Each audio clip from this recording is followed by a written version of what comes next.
Brother Rashid, what's your biggest criticism of, because you were a Muslim before and you converted, what was your biggest reasoning for doing so? My biggest reasoning, and I want to comment on a point that I forgot to comment last time. Our brother, he said the 5% of Islam we're focusing on. Right. If you have this glass of water and you have 95 for it is water, but 5% is poison, it's going to kill you. So this is exactly what we have with Islam. Yes, you can talk about God, you can talk about worshiping, but how about violence against people like me?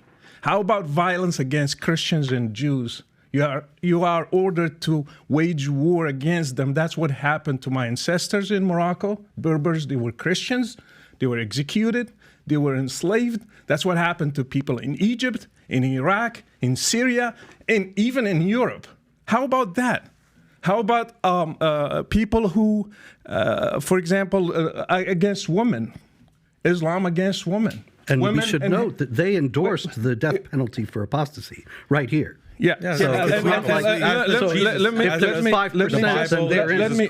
me just finish. As does Jesus Christ. And against women, women should be beaten if they disobey their husbands. My mom was beaten, my imam dad. When I asked him why, he said, it's in the Quran. You cannot object to that. They cannot object to it. It's in the Quran. It should be applied. It's a permission for men to beat his wife. It's in the Quran. It's the word of Allah himself.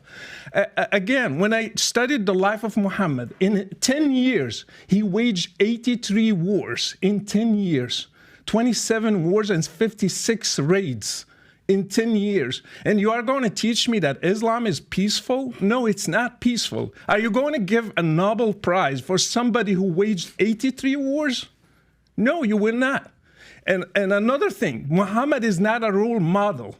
Jesus is. Muhammad, he had many wives, 11 of them. One of them, she was 9 years old. He was 53. I am 50. I cannot marry a girl that has 9 years old. You cannot. That's abuse. And Muhammad did that. Can we do one issue at a time? Let me finish this. He raided a Jewish tribe. He killed the whole family of a newly bride called Safiya. And he took her as a wife the same time he was returning to Medina. Would you put that as a role model for me today in the 21st century? He had another wife called Rihanna. My daughter, her name is Rihanna. I named her specifically for that. He took a Jewish wife, Rihanna, and he did sex with her, not with her will. He did against their wills. All these ladies. Are you going to put him as a role model? You cannot compare Jesus with Muhammad. Jesus never killed a person. He never killed an apostate. He never waged a war. So he was a role model for me. That's why I loved Muhammad and I wanted to follow Jesus. They are going to keep trying, bring the Old Testament. Name one person that Jesus killed because he was an apostate. Judas, he gave him to the Jews and he never ordered his disciples to kill him. I have people who just criticized Muhammad once, and he ordered his disciples to go and kill him, even lying. His name is Ka'b ibn al-Ashraf.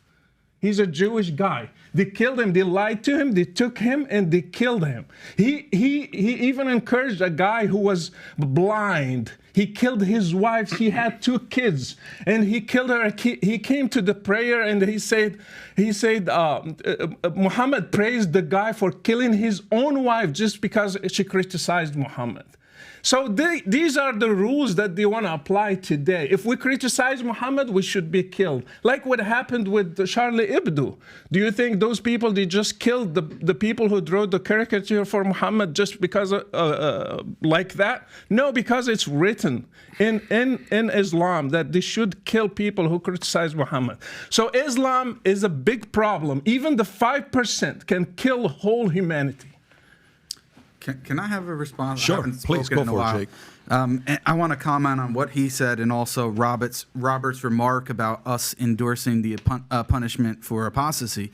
Yes, we do. Why? Because our claim is that we are actually faithful to our scriptures. You guys are not. You want to avoid the Old Testament, and I want to give you an analogy, Patrick, because you're a business guy. You have many businesses, okay? And you have policies that you have to put in place based on social interaction in the workplace and all that kind of stuff. Now, you may make amendments to those policies based on new data, new information, how things are actually going based on those things that you put in place. Now, when you do, right, and this is the analogy between the Old Testament and the New Testament, are you willing to say that, well, yeah, thinking to myself, yeah, Pat, yeah, you were wrong, actually, when you said it was okay to do such and such. That was actually wrong, and you then put in the correct one. With the Bible, the problem that you have is the same one that you want to talk about, the loving Jesus Christ himself, which we also adore and respect as a prophet, is the same one that you believe is God and revealed the Old Testament. And you can't get out of that. So when your God, Jesus, revealed at that specific time, as I just read the passage, and I can read you plenty more where he says to kill babies in war. Is it okay to target infants in war and kill babies? Is that inherently immoral? The problem that you have is if you go on, and this is why the argument is so important. It's not a tu quoque just as a fallacious argument. It's checking for your consistency as a Christian, whether or not you're actually faithful to your own text and tradition. And the reality is you're not. Why? You have two options. If you condemn it as inherently immoral, then the whole Bible's gone. Because if you believe that those verses in the Bible were revealed by God, then you're saying that God is immoral. And on the other hand, if you say that it's not inherently immoral, but God changed the law at this time, then most of your arguments lose the force that they have against Islam, because you can no longer argue that it is inherently immoral to punish an apostate by death and all of the other things that you want to tack on. This is why it's so important. It's not a fallacious argument, and the reality is we want to stick to our text and our tradition, and for the most part, we would argue that the Christians have abandoned them in favor of secular, liberal, moral ideologies. Let me have Daniel respond, and then I'll come to you. Go for it. Yeah, so there are a lot of things that we need to respond to, because he's just listing every grievance that he has against Islam. Right. We have to take it step by step. But just on this point of violence, I think Jake makes really the crucial point. It's that Jesus, according to the Christian belief, Jesus is the God of the Old Testament. And he's the one who's commanding Moses, for example, to ethnically cleanse the Canaanites or the Amalekites or all of these other tribes, and to conduct conquest and war, to take girls as slaves, to take virgins as slaves. This is in the Old Testament, sure. So Christians have to deal with that moral problem. A lot of Christians, unfortunately, they just throw the Bible under the bus. And, how is that justified? But it's not just the Old Testament. It's also the New Testament. The New Testament also endorses slavery. The New Testament also has the book of Revelation, where Jesus is going to come, which, by the way, Muslims also believe that Jesus is the Messiah. He is the born of the Virgin Mary, and he's going to come as the Messiah to establish God's kingdom on earth. Muslims also accept and believe that, and we're anticipating that. But he's going to be very violent. It's going to be a very violent affair, and that's in the Muslim tradition and the Hadith, and it's also in the book of Revelation. So Jesus is also very violent. And then finally, you have canon law. You have the church tradition. So if Robert wants to denounce canon law, because when you have canon law, it has slavery, it has a marriage age of 12 years old in canon law, it has punishments for blasphemy, it has even striking the wife, the disobedient wife. That's found in canon law from Gratian. So I believe that Robert is an Orthodox Christian. If he wants to denounce canon law and denounce his own tradition, he can denounce that. He can denounce Jesus himself. He can denounce the Old Testament. He can denounce the Bible.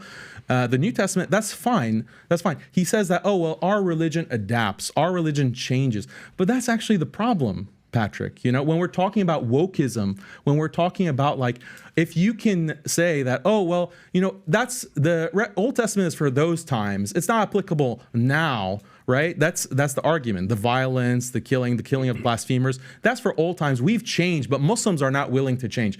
I say, yeah, Muslims are willing to stand by revelation. The problem with a lot of Christians, not all Christians, a lot of Christians, Jews, Hindus, they all have these practices in their books. Buddhists, they all have these practices, and they're pressured to change and update. And so why, if you can get rid of the conquest and the violence and the punishment for apostasy, why not just get rid of the prohibition of like cross-dressing, the prohibition of homosexuality, the prohibition of drag queens? Why prohibit any of that? Like, maybe times are different. Maybe we need to adopt drag queen story hour in our church. Maybe we need to adopt, all of these woke practices. Why not? So if you like this clip and you want to watch another one, click right here. And if you want to watch the entire podcast, click right here.